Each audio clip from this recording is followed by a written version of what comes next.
Assalamualaikum warahmatullahi wabarakatuh. Selamat pagi teman-teman semuanya, warga kelas semester 2 A dan B manajemen di mata kuliah kita hari ini, yakni ilmu tasawuf. Sebelumnya kita akan merencanakan untuk bisa Google Meet, tapi karena ada beberapa hal yang harus saya kerjakan, mohon maaf. Anda hari ini belajar dengan online.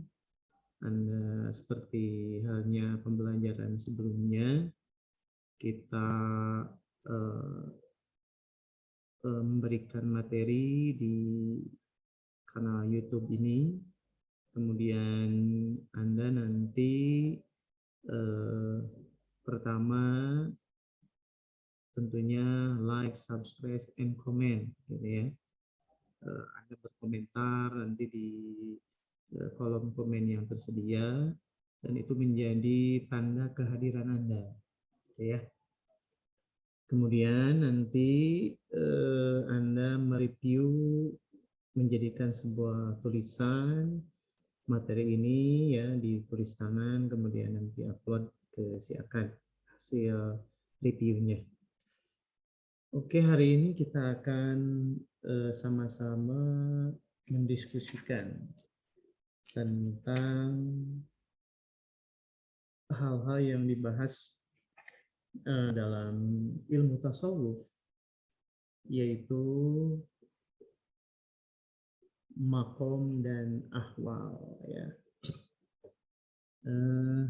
Mungkin sudah familiar di pendengaran Anda tentang apa itu yang namanya makom dan ahwal, gitu ya.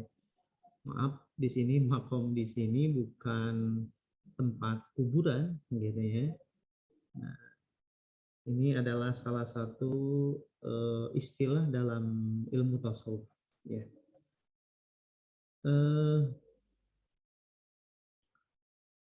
Mari kita bersama-sama untuk memperdalam pengetahuan kita tentang materi kita dalam perkuliahan ini. Makom ini ya, kita sebagai orang yang sedang menempuh jalan ruhani menuju Allah, kita sebut dengan taqarrub ilallah, itu ada stasiun-stasiunnya. Ibarat suatu perjalanan, ketika Anda misalkan naik kereta api ya, naik dari Tasik menuju Jogja, itu kan ada stasiun-stasiunnya, gitu ya. Kita tidak akan langsung sampai ke Jogja kalau misalkan kita tidak melewati stasiun-stasiun itu, gitu ya.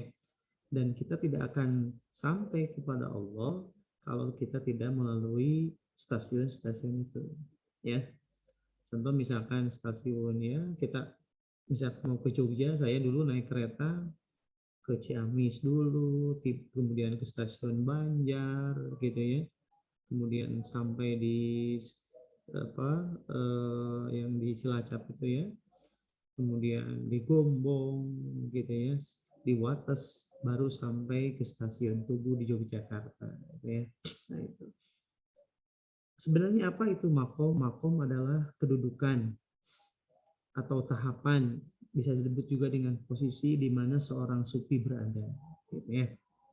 Nah, kedudukan itu hanya didapat oleh seorang sufi atau usahanya sendiri dengan penuh kesungguhan dan istiqomah. Jadi sampainya kita kepada suatu makom itu harus dengan usaha, gitu ya, harus dengan riyadhah dalam bahasa kita ya.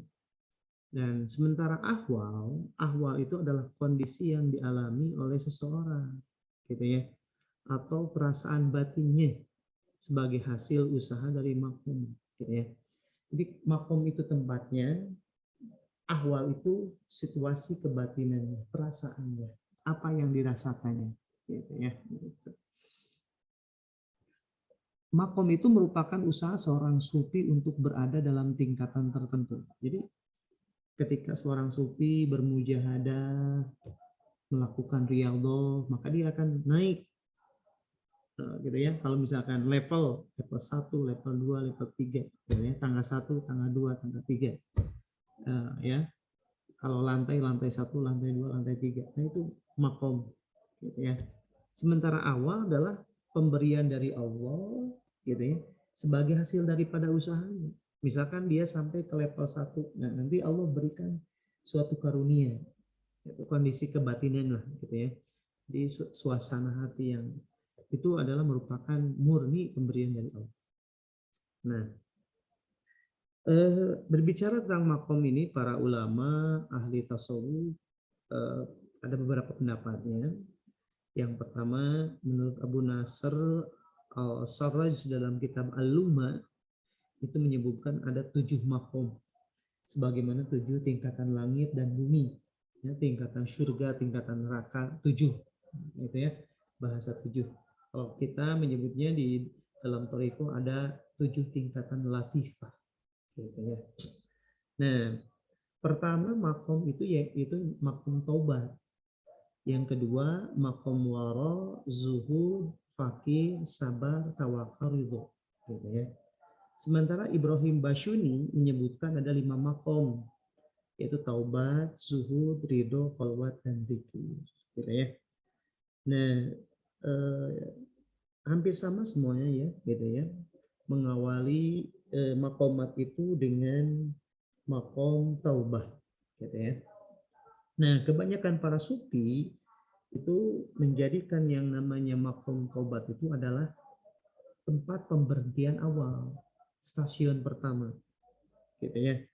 Nah, jadi taubat itu menyangkut hubungan kita dengan dosa-dosa, gitu ya. Wa tubu ilallahi taubatan nasuha, gitu ya. Yang mana ya di sini kalau kita sudah berbicara ilmu tasawuf, bukan hanya dosa lahir, dosa batin, gitu ya. Itu ya, dosa lahir, tangan, kaki, mata, mulut, telinga, gitu ya. Kalau dosa batin yang berhubungan dengan hati, seperti apa, sombong, gitu ya, dengki, ria, gitu ya. Nah itu pada tingkatan itu masih tingkatan yang rendah, gitu ya. Kalau tingkatan yang lebih tinggi, tobat itu yaitu menyangkut usaha untuk menjauhkan setan, gitu ya. Nah itu jadi berusaha menyalahi atau tidak menggubris godaan setan, gitu ya. Dan pada tingkatan yang lebih tinggi, tobat itu adalah kita menyesal kalau kita terputus dari mengingat Allah, gitu ya. Para ulama sufi itu. Jadi tingkatan tobat itu yang pertama merasa istilah bertobat dari dosa-dosa lahir batin. Yang kedua berusaha untuk menyesal, gitu ya. Kalau mengikuti ajakan setan, gitu ya. Tingkatan yang ketiga, dosa itu, tobat itu, tobat dari terputusnya dia dari mengingat Allah, gitu ya. Nah inilah, gitu ya. Dalam makom tobat juga ada tingkatan-tingkatannya. Maka, nah ini, gitu ya. Kenapa tobat ini adalah makom pertama? Karena seorang salik itu adalah orang yang sedang berjalan, menempuh perjalanan menuju Allah. Seorang salik itu punya tujuan ingin bertaqarrub ila Allah. Mengapa dimulai dengan tobat? Karena tidak mungkin dia bertemu dengan Allah, tidak mungkin dia bisa mendekatkan diri kepada Allah, sementara dirinya masih mempunyai dosa-dosa. Maka dimulailah dengan makom tobat, gitu. Karena tidak mungkin kita mendekati zat yang maha suci kalau diri kita belum suci. Maka sucikan lahir, sucikan batin, ya. untuk mendekatkan diri kepada Allah, pertama melalui makom taubah, gitu ya. Nah itu. Yang kedua ya bisa kita sebut itu makom zuhud, gitu ya, makom zuhud. Kalau zuhud itu ya ada tingkatannya juga, gitu ya. Yang pertama zuhud itu eh, menjauhkan dunia agar terhindar dari hukuman di akhirat, gitu ya. Jadi kita menjauh terhadap dunia, gitu ya. Jadi eh, konsep zuhud itu ya, gitu ya. Kalau menurut Syekh Abdul Qadir Al-Jailani, kita menyebutnya al-malu qadimuka wa anta qadimul maula. Kita jangan terlena terhadap dunia, gitu ya. Nah, maka orang yang zuhud dalam tingkatan pertama menjauhkan dirinya daripada dunia, ya, dengan artian dia jangan terlalu dikuasai oleh dunia, mau puasa gitu ya, terhalang oleh dunia, mau sholat terhalang oleh dunia, nah, itu ya. Zuhud tingkatan pertama menjauhkan diri seorang daripada dunia. Yang kedua, nah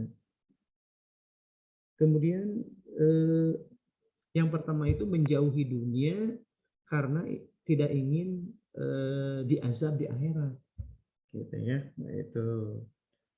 Jadi ada rasa takut, gitu ya. Kenapa dia menjauhi dunia? Kenapa dia tidak tersibukkan oleh dunia? Karena dia takut nanti di akhirat mendapat siksa. Yang kedua, ya, makom juhud yang kedua, dia menjauhi dunia itu karena mendapatkan pahala di akhirat. Walal akhiratu khairul laka minal ula, sebabnya. Jadi akhirat itu lebih baik daripada dunia. Maka dia gitu lebih cenderung kepada akhirat, tapi tentunya tidak melupakan dunia, gitu ya. Wabtagi fima atakallahu darul akhirah wala tansa nasibaka minad dunya, gitu ya. Jadi dalam akhirat itu ada kebaikan. Nah, tapi kita juga perlu bekal untuk dunia, gitu ya.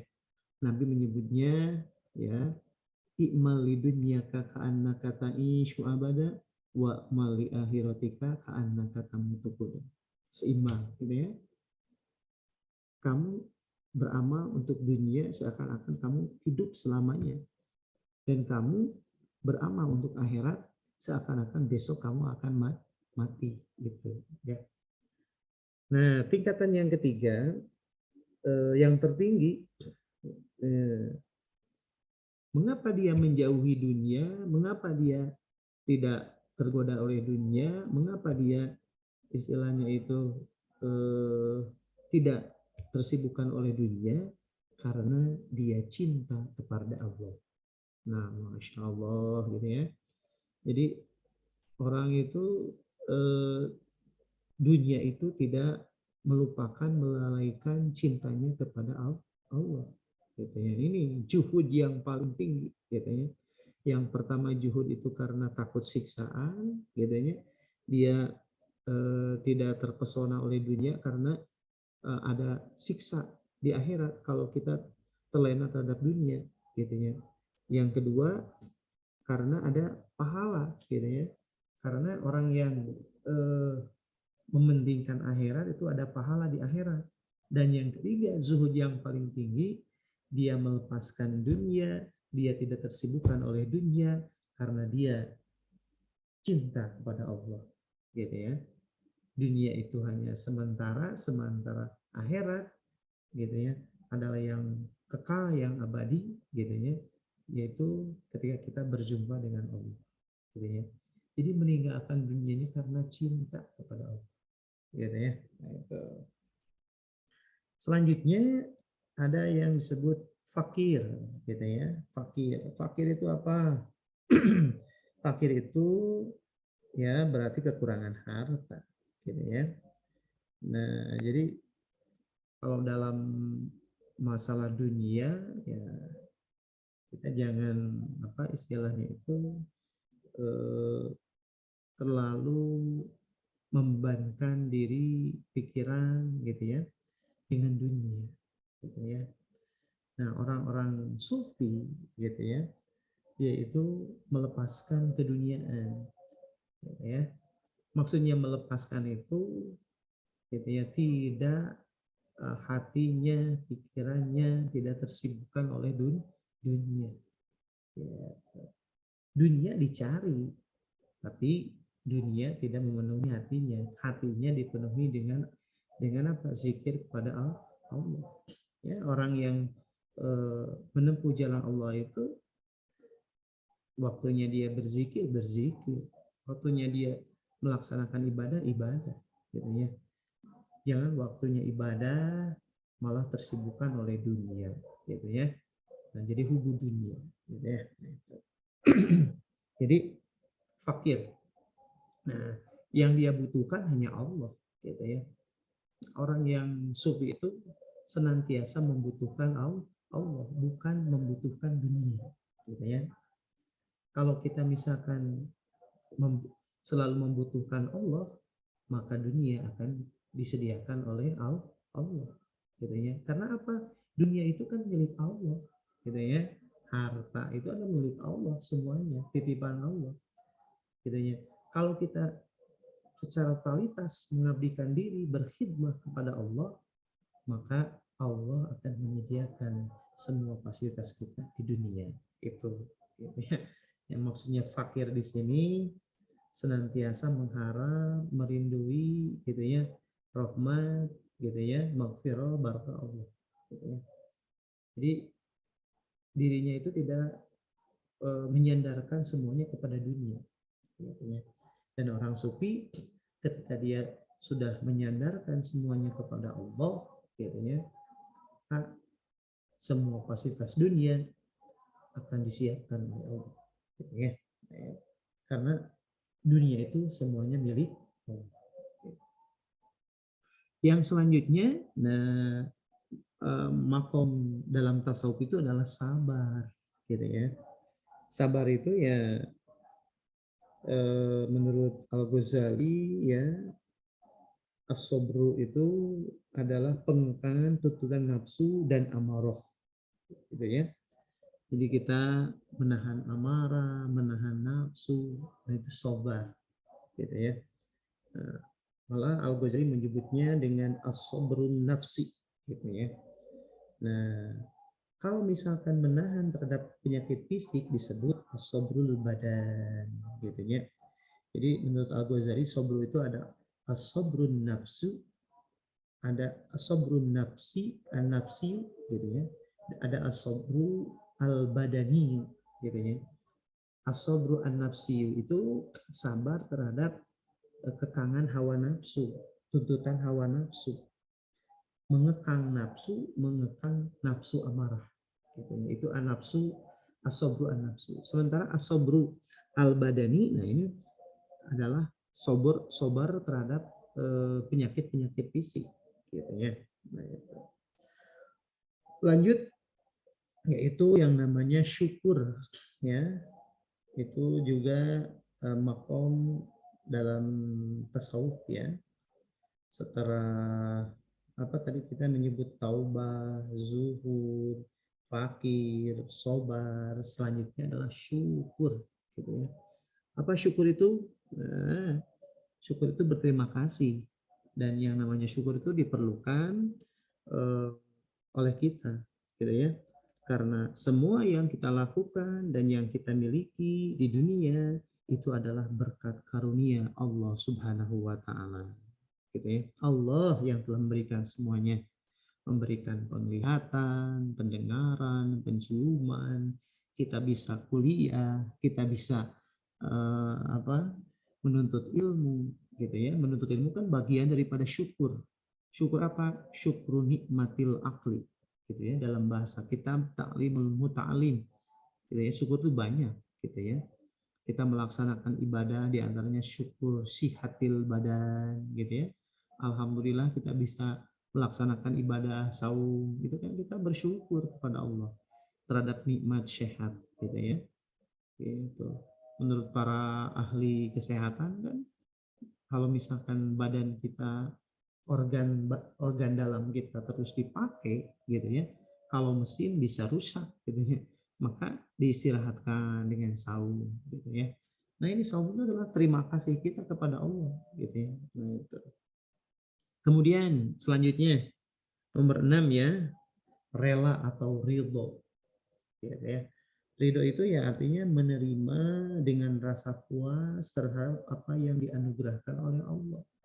Kita menerima dengan hati lapang, gitu ya, apa yang telah diberikan oleh Allah, gitu kan?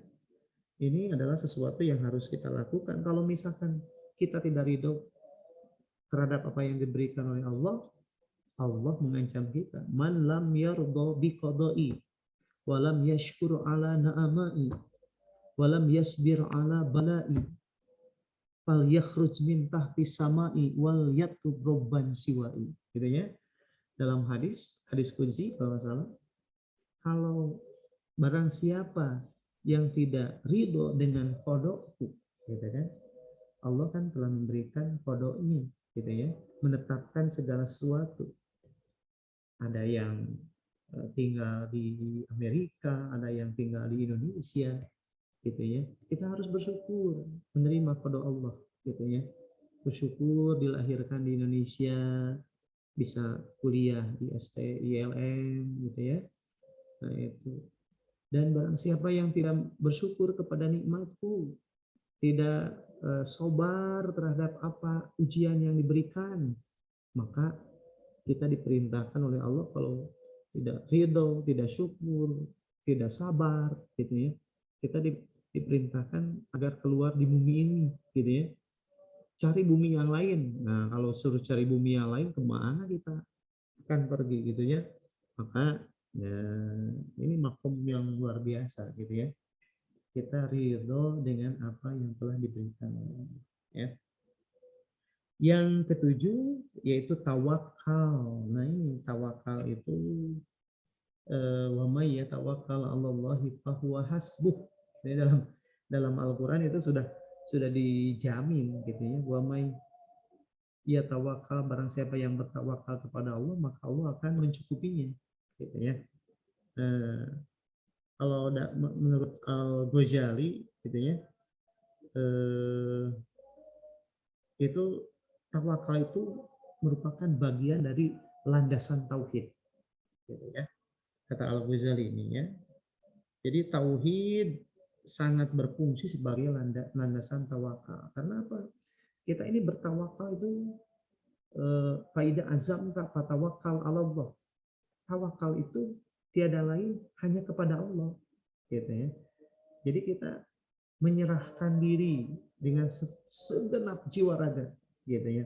Tidak ada yang disimpan, tidak ada yang dipendam, gitu ya. Semuanya, gitu ya, kita serahkan kepada Allah, gitu ya.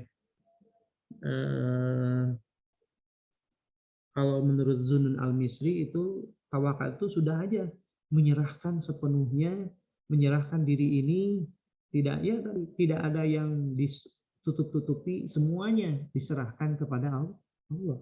Itu menurut Zunun al-Misri, gitu ya. Jadi penyerahan secara totalitas kepada Allah, gitu ya. Dan ya, yang namanya tawakal itu sudah setelah ikhtiar, gitu ya. Kita jangan belum sebelum ikhtiar kita sudah tawakal. Nah, itu salah, gitu ya. Tapi tawakal itu sesudah kita melaksanakan ikhtiar, waro al asbab, gitu ya. Jadi dalam sebuah doa saya sering baca, gitu ya. Wa may yattaqillaha yaj'al lahu makhraja wa yarzuqhu min haitsu la yahtasib wa may yatawakkal 'alallahi fahuwa hasbuh innallaha balighu amrih qad ja'alallahu li syai'in qadra ya musabibal asbab sabib, gitu ya. Nanti Anda boleh juga mengamalkan doa ini ya. Ya, nah, ini boleh nanti ditulis juga ya, gitu ya. Kalau tidak salah ini potongan ayat dari surat At-Tolak gitu ya, dari surat At-Tolak. Jadi Anda buka surat At-Tolak kalau nggak salah ya. Nah ini bacalah gitu ya, sebagai ikhtiar kita untuk meneguhkan hati agar bisa berserah diri kepada Allah gitu ya. Nah, wa may yattaqillaha yaj'al lahu makhraja wa yarzuqhu min haitsu la yahtasib wa may yatawakkal 'alallahi fahuwa hasbuh innallaha balighu amrihi qad ja'alallahu likulli syai'in qadra ya musabbibal asbabi sabib. Jadi sebelum tawakal tuh sabib dulu, kita mencari sebab dulu, ikhtiar dulu gitu ya. Nah, baru setelah melaksanakan ikhtiar, maka kita serahkan hasilnya kepada Allah gitu ya. Kalau dalam bahasa Roma Irama itu adalah perjuangan dan doa gitu ya. Nah, jadi kita berjuang dulu, nah baru kita berdoa gitu. Berakit-rakit dulu, berenang-renang ke tepian gitu ya. Kita bersakit-sakit dahulu, nanti bersenang-senang kemudian sekarang kuliah ya, walaupun dalam keadaan berpuasa tetap istilahnya tabah, sabar gitu ya, tawakal gitu ya. Terus berusaha memaksimalkan puasa gitu ya. Jadi puasa itu bukan artinya kita tidur saja gitu ya. Kalau misalkan kita puasa tidur saja, itu bukan latihan, bukan tarbiyah untuk mencapai takwa gitu ya. Kalau kita puasanya tidur saja, habis sahur tidur sampai buka, itu bukan latihan takwa, tapi itu adalah latihan untuk mati gitu ya. Ya makanya gitu ya, walaupun sedang dalam keadaan berpuasa tapi semangat gitu ya, kita melaksanakan kuliahnya. Nah itu tawakal ya. Nah, sementara tadi kita sudah bahas ini ya. Ada makom, ada ahwal tadi. Makom itu adalah tingkatan-tingkatannya. Itu stasiun-stasiunnya. Anda menempuh tadi taubat gitu ya. Kemudian zuhud, fakir, sabar, syukur, rela gitu ya. Terus tawakal. Nah, kemudian dalam stasiun-stasiun tersebut, dalam ketika menempuh stasiun-stasiun tersebut, kita dikaruniai Allah ahwal. Ahwal itu bisa dikatakan adalah istilahnya itu keadaan hati gitu ya. Bisa juga kondisi batinnya. Misalkan dalam Anda menempuh makom zuhud, nah Allah memberikan kondisi batin kepada kita, gitu ya. Kondisi batinnya seperti muraqabah. Muraqabah itu apa? Perasaan selalu diawasi oleh Allah, ya. Dimanapun kita berada, wherever, whenever, gitu ya. Forever, gitu ya, dimanapun, gitu ya. Nah itu kita selalu diawasi oleh Allah, gitu ya. Ketika kita sendirian, gitu ya, ketika kita sedang banyak orang, fisiri wal alaniyah, gitu ya, ketika sedang ramai, ketika sedang sunyi senyap, itu kita sedang diawasi oleh Allah. Nah ini perasaan ini seharusnya bukan hanya kepada orang-orang yang sedang menempuh jalan Allah, gitu ya.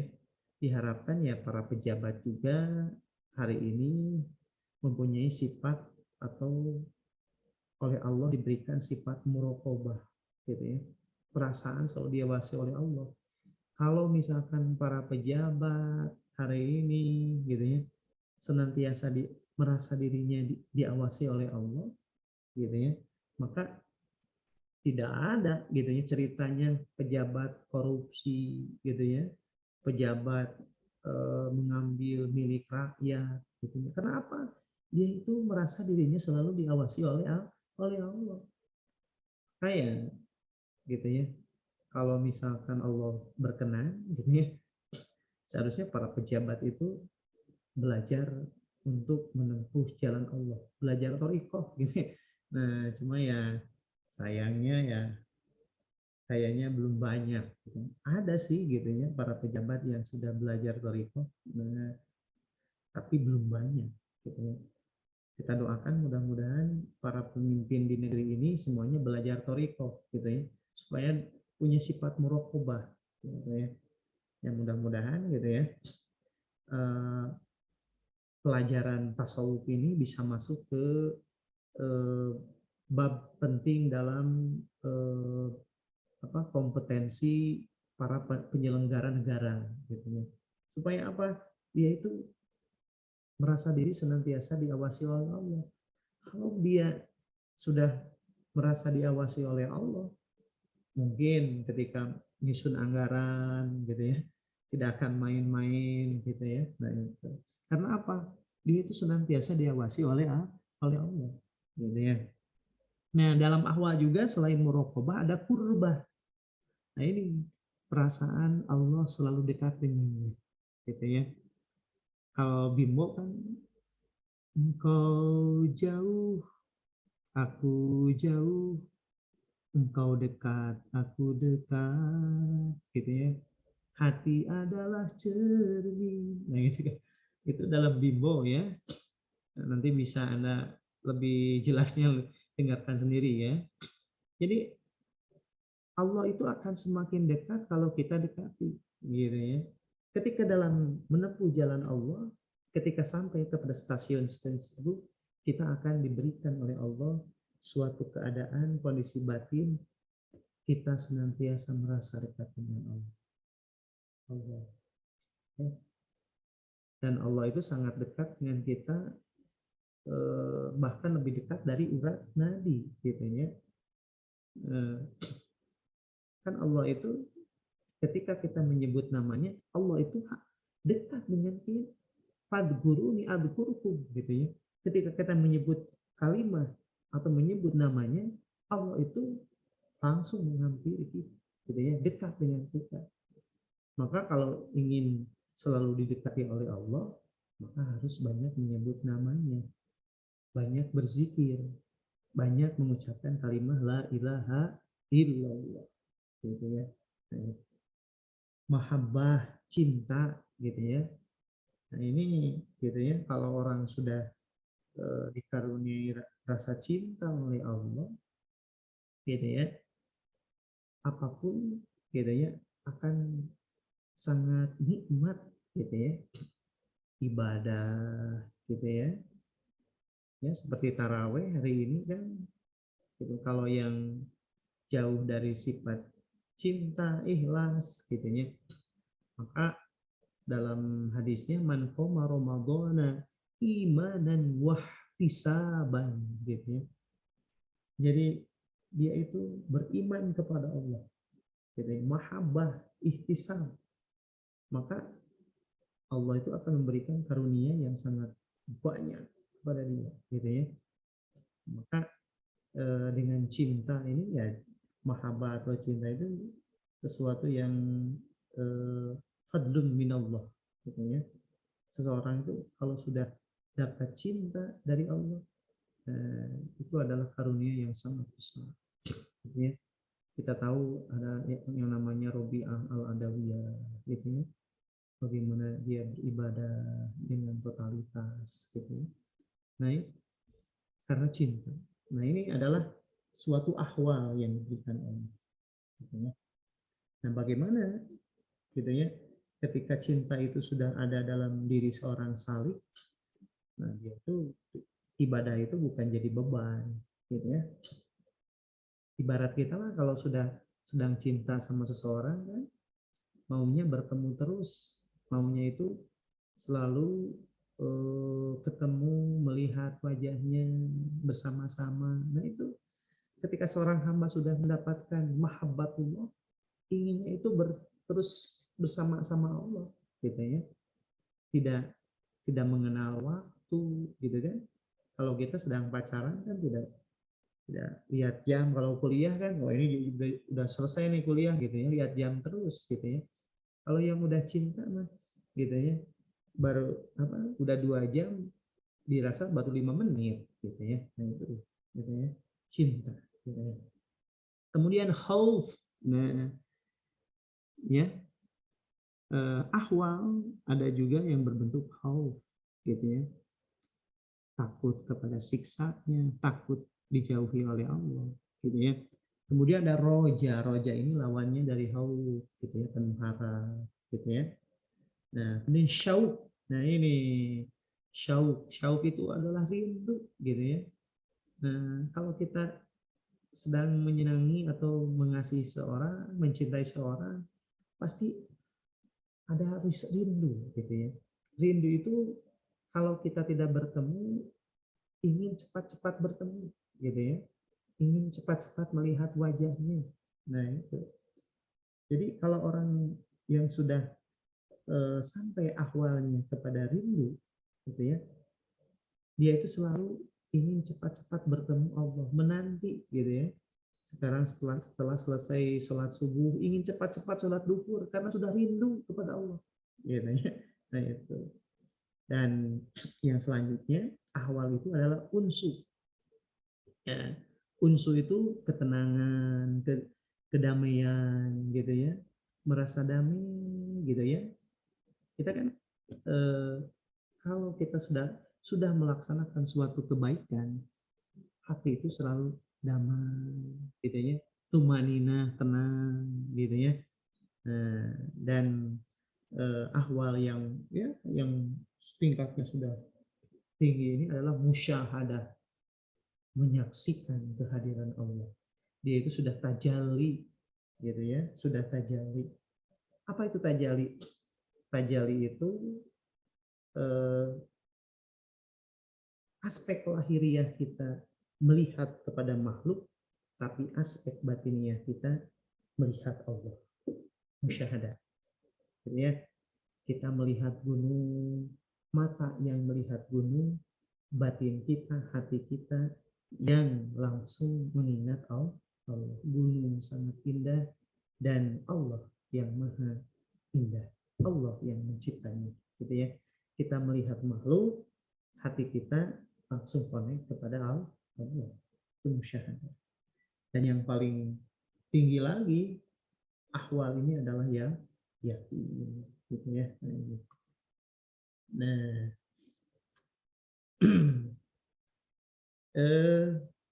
ini ya sudah kita sabar, ini sudah kita bahas ya, gitu ya. Nah, mungkin nanti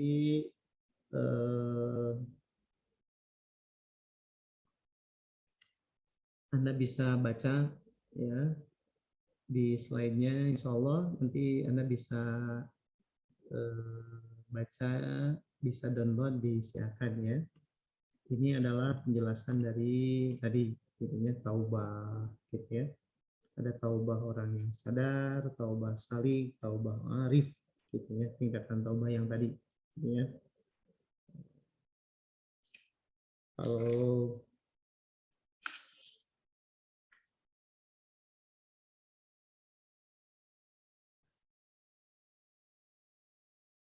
taubah tadi yang pertama yaitu taubah orang yang sadar, itu taubat yang taubat dari dosa-dosa. Kalau taubat salik itu taubat dari penyakit-penyakit hati.